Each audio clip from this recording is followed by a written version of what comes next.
મહાભારત 6:7 શ્રી કૃષ્ણ અર્જુન સંવાદ। અર્જુને કહ્યું, હે વરસાદ, આ યુદ્ધ કોણે જીત્યું? ત્રિકોણનો નાશ કોણે કર્યો? હે જોનાથન, આ કહો। ભગવાને જવાબ આપ્યો કે જ્યારે રુદ્ર અને નારાયણના આત્માઓ એકબીજા સાથે લડી રહ્યા હતા, ત્યારે પૃથ્વીના બધા રહેવાસીઓ અચાનક ગુસ્સે થઈ ગયા। યજ્ઞમાં પ્રવર્તતો જુસ્સો અગ્નિને સમજી શક્યો નહીં। વેદ ઉત્સાહી ઋષિઓને પ્રકાશિત કરી શક્યા નહીં। દેવતાઓમાં રાજાઓ અને તમસ મુખ્ય હતા। પૃથ્વી ધ્રુજી ગઈ, આકાશ નમી ગયું, ગ્રહો અને તારાઓ નિસ્તેજ થઈ ગયા। બ્રહ્મા પણ પોતાના આસન પરથી પડી ગયા, અને સમુદ્ર સુકાઈ ગયો અને ઝાકળથી ઢંકાઈ ગયો।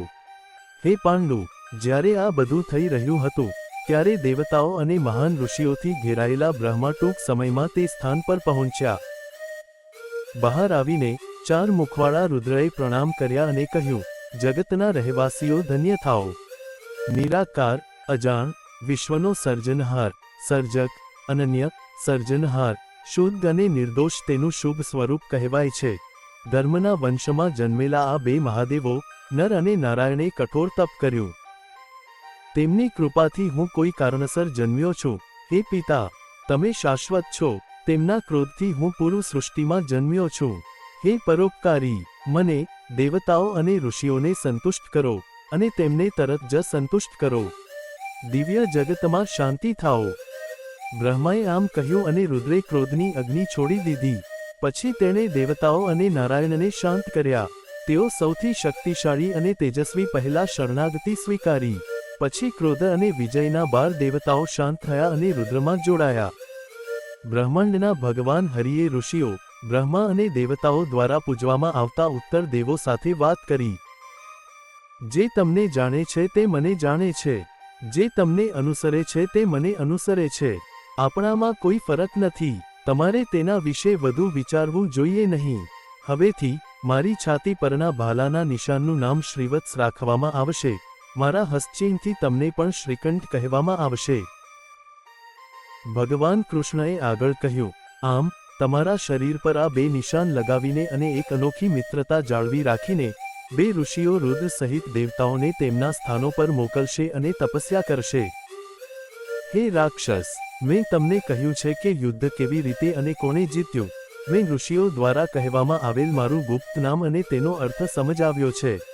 આમ હું આ જગતમાં, બ્રહ્મલોકમાં અને સનાતન લોકમાં વિવિધ સ્વરૂપોમાં ફરું છું, કારણ કે મેં તમને બચાવ્યા છે અને યુદ્ધમાં મહાન વિજય મેળવ્યો છે। જ્યારે યુદ્ધ થાય છે, ત્યારે જાણો કે તે તમારી આગળ તે નથી, પરંતુ દેવોના ભગવાન રુદ્ર છે।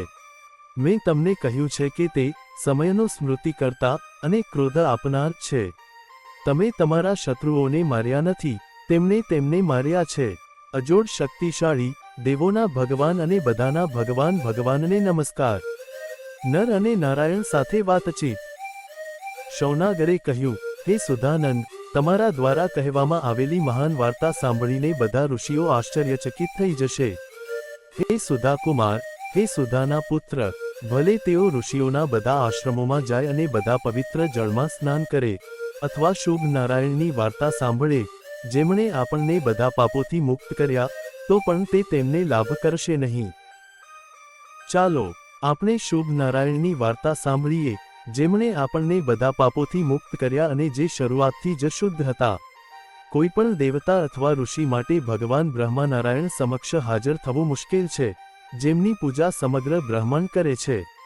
શું શ્રી હરિ નારદે આવા નારાયણને જોયા નહોતા? તે ભગવાનની કૃપાથી જ હતું। દેવતાઓમાં શ્રેષ્ઠ નર નારાયણ અભેદ્ય સ્વરૂપમાં પ્રગટ થયા અને જગન્નાથનો સામનો કર્યો, તેનું કારણ શું હતું? મને આ કહો।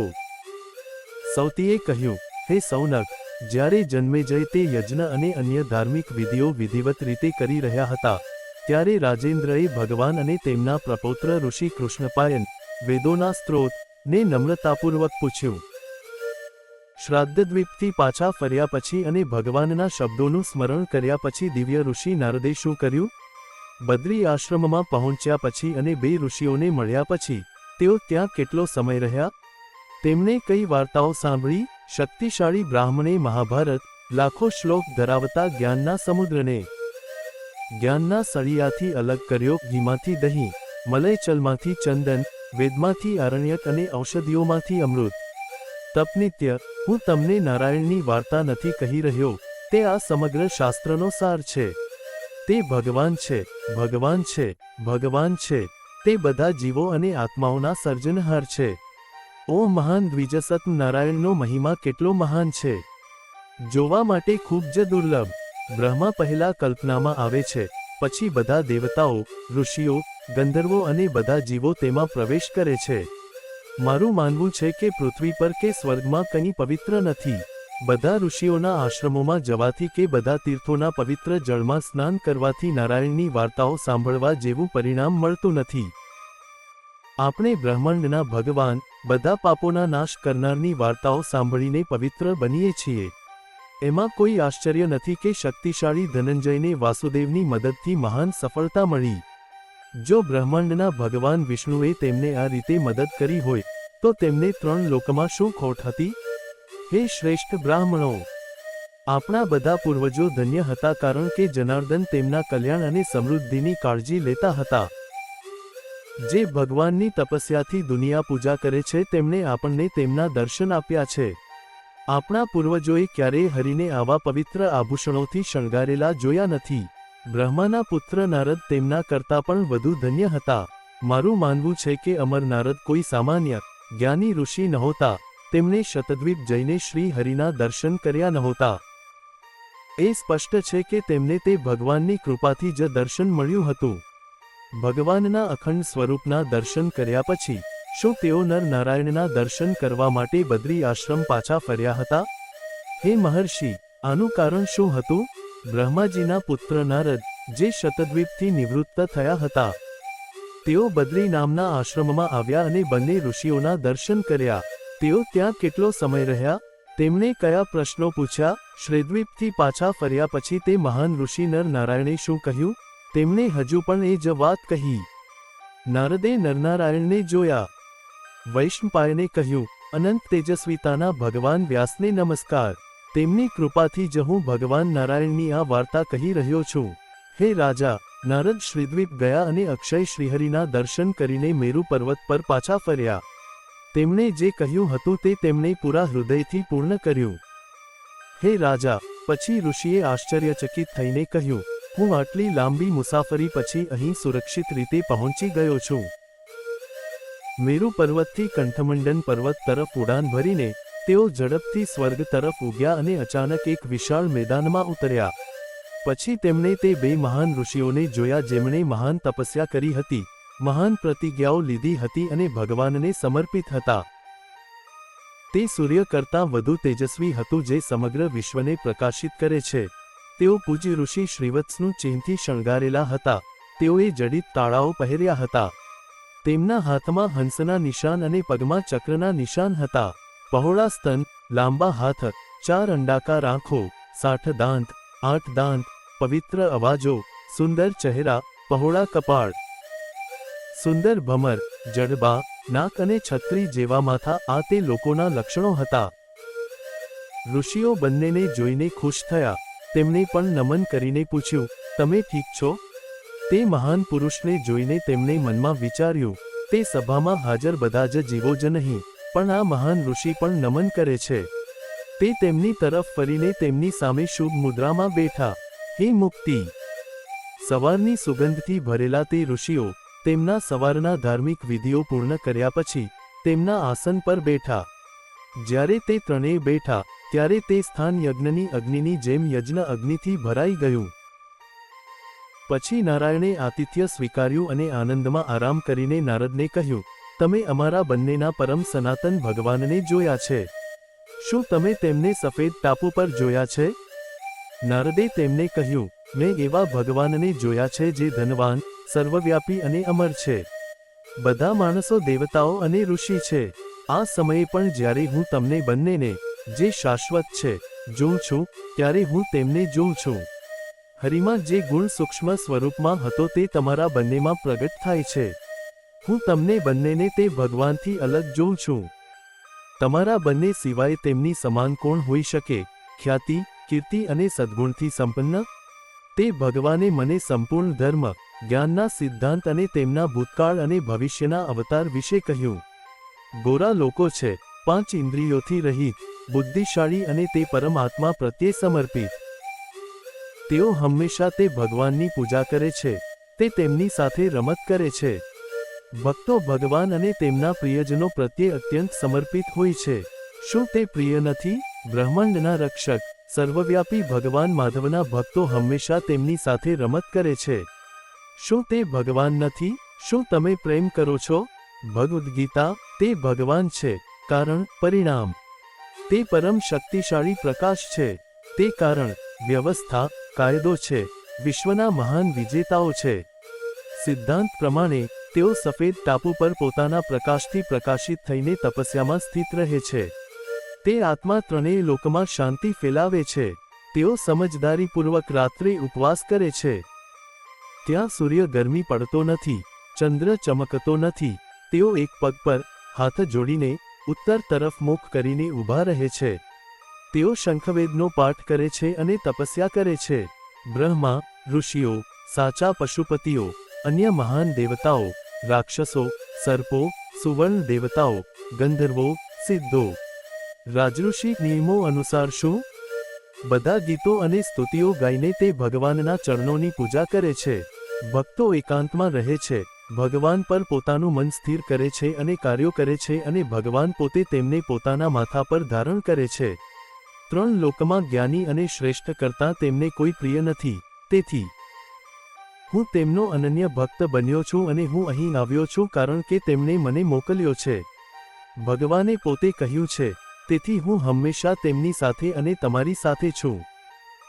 2. નર નારાયણે નારદને વાસુદેવના મહિમા વિશે કહ્યું.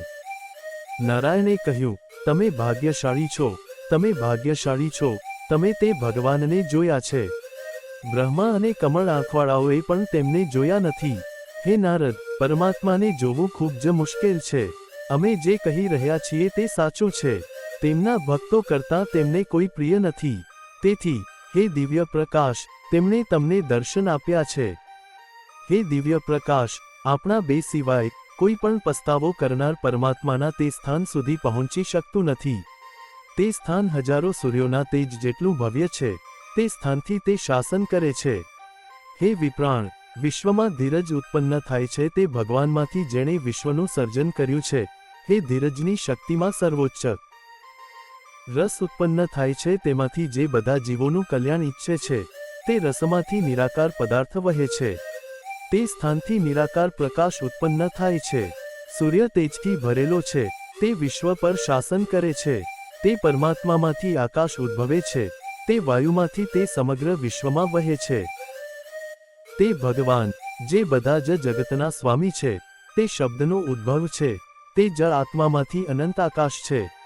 તે જ ભગવાનમાંથી બધા જીવોમાં મન ઉત્પન્ન થાય છે. તે ચંદ્રમાંથી, જે દયાથી ભરેલો છે, પ્રકાશના ગુણોથી ભરેલો છે. ભગવાનના કવિઓની કવિતા દ્વારા તેમને જે જ્ઞાન મળે છે તેને વેદ કહેવામાં આવે છે. તેમને સત્તુપાદક કહેવામાં આવે છે. જે લોકો પાપ અને મલિનતાથી મુક્ત થયા છે અને મુક્તિના માર્ગ પર છે, તેમના માટે દ્વાર આદિત્ય છે, જે 2 જ્યોતિઓનું નિવાસસ્થાન છે જે બધા જ જગતના અંધકારનો નાશ કરે છે. કારણ કે આદિત્યએ તેના બધા ભાગોને બાળી નાખ્યા છે, તેઓ પરમાણુ શક્તિના રૂપમાં તે ભગવાનમાં પ્રવેશ કરે છે. પછી તેઓ તેનાથી મુક્ત થઈને સિદ્ધ બને છે. પછી માનસિક રીતે તેઓ પ્રત્યુમ્નમાં પ્રવેશ કરે છે. પ્રત્યુમ્નથી મુક્ત, શ્રેષ્ઠ આત્મા પરમાત્મા સાથે વાત કરવા માટે આત્મા પાસે જાય છે. પછી આત્મા 3 ગુણોથી રહિત, તે 2 ગુણોથી રહિત અને નિર્ગુણ પરમાત્માના ગુણોથી રહિત, જે નિર્ગુણ છે અને વિશ્વને જાણે છે. જાણો કે વાસુદેવ, જે સર્વત્ર રહે છે, જે ખરેખર વિશ્વને ઓળખે છે. એકાગ્ર, શિસ્તમાં શિસ્તબદ્ધ, ઇન્દ્રિયોમાં સંયમિત અને એકાંત, તે વાસુદેવમાં જ પ્રવેશ કરે છે. હે દ્વિજોત્તમન, આપણે બંને ગ્રહલોકમાં જન્મેલા બુદ્ધના આ સુંદર આશ્રમમાં આશ્રય લઈને કઠોર તપસ્યા કરી રહ્યા છીએ. હે દ્વિજોત્તમન, શું એક વાસુદેવના પ્રેમનું દૈવી કાર્ય 3 પુરુષોને અસર કરે છે? તેઓ સ્વસ્થ રહે, તેથી જ આપણે આવી તપસ્યા કરીએ છીએ. હે દ્વિજોત્તમન, હંમેશની જેમ સૌથી અદ્ભુત પ્રતિજ્ઞાઓનું પાલન કરીને અમે બંને તમને સફેદ ટાપુ પર મળ્યા. હે ઋષિ, અમે જાણીએ છીએ કે ભવિષ્યમાં શું થશે, ભૂતકાળમાં શું થયું, વર્તમાનમાં શું થઈ રહ્યું છે, જે 3 પુરુષો માટે ફાયદાકારક છે. હે મહાન ઋષિ, તે ભગવાને તમને બધું કહ્યું છે.